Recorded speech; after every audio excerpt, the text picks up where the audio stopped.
সাংঘাতিক বন্ধ কৰি দিছে স্কুটি আৰু মটৰচাইকেলে। এই বেমাৰটো যাতে ইফালে আহিব নোৱাৰে, অলপ অভিভাৱকবিলাক সাৱধান থাকিব। তাৰপিছত মোবাইলেতো আৰু ৰখাৰ তলত খেদাইছে। বাপা মোবাইলে যে কি কৰা নাই। সেইদিনা চিৰিয়াখানাত যাওঁ গুৱাহাটীত, এজনী ছোৱালী ইনকে টিপি আছে। মই ক'লো মা তোমাৰ বেগটোত দেখোন চব ধৰে, কিতাপ কাগজ চাটা চব ধৰছি, মোবাইলটো নধৰে নেকি? ক'ব নোৱাৰো আংকুল, মোবাইলটো হাতত নাথাকিলে খালী খালী লাগে। তাইৰ মোবাইলটো নাথাকিলে খালী খালী লাগে, মানি বেগটোও ডাইদা খাতে আনে। কি যে কৰি দিছে মোবাইলে। পঢ়া শুনা ল'ৰা ছোৱালীৰ যিমান কলেজত গেছো, স্কুলত গেছো, প্ৰত্যেক হেডমাষ্টাৰ প্ৰিন্সিপালে মোক এটাই কয়, ডেকা আপুনি মোবাইলৰ কথা ক'ব। মোবাইলে পঢ়া ছোৱালীৰ ধ্বংসৰ কাৰণ। তাৰমানে প্ৰয়োজনত একো নাজানে, এনেই টিপি আছে বতাহত, কৌটি কৌটি টকা আমাৰ কোম্পানীবিলাকে নি আছে, আমাক টপ দি আছে, আমি গিলি আছো।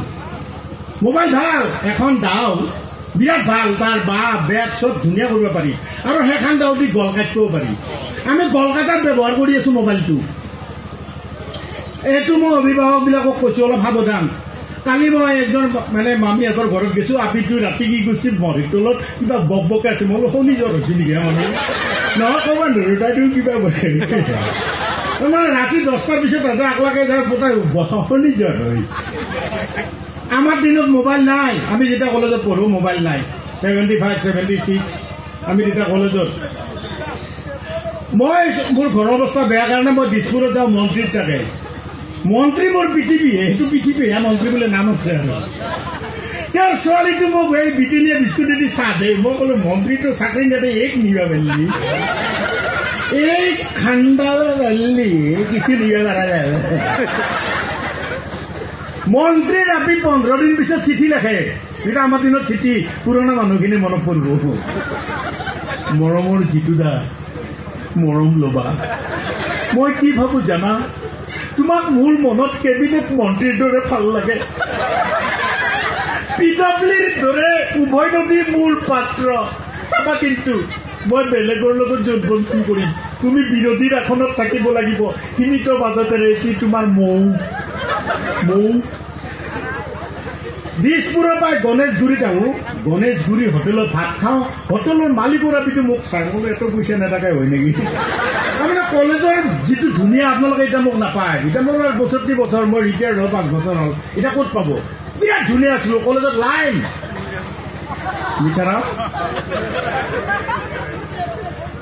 এই যে গণেশগুৰিৰ হোটেলৰ মালিকৰ আপিটো মোক চালাদ দিবা। মই বোলো হ'ব ৰ, এটো পইচা নেথাকে ঠাণ্ডালে।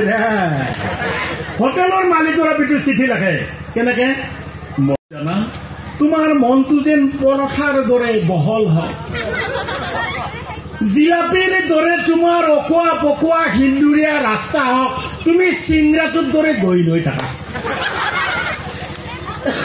হোটেলৰ মালিকৰ আপি আৰু কি দেখুৱালে দেখি আছে। কিন্তু চিঠিৰ শেষত ইমান ধুনীয়া কথা লিখিছিল।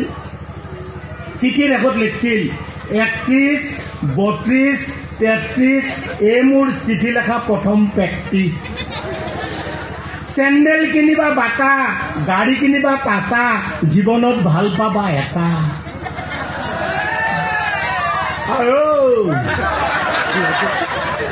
গড ইজ গুড বুলি ধৰিলো কলম, আই লাভ ইউ বুলি যাচিলো মৰম। চিয়াহী নাই কলমত, ভাষা নাই অন্তৰত, তথাপিও চিঠি লিখিছো তোমাৰ মৰম। গছৰ তলত বহি থাকো তোমাৰ কথা ভাবি, গছৰ পাত সৰি পৰিলে বুটুলি লওঁ তুমি বুলি। জিতু দা, বাৰীলৈ নাযাবা, বাৰীত আছে সাপ, অন্য ছোৱালীয়ে চিঠি দিলে নেমেলিবা হাত। জিকা লাগে ভোল লাগে ডালত, চিঠিৰ মাজত কিছ দিছো লগাই ল'বা গালত।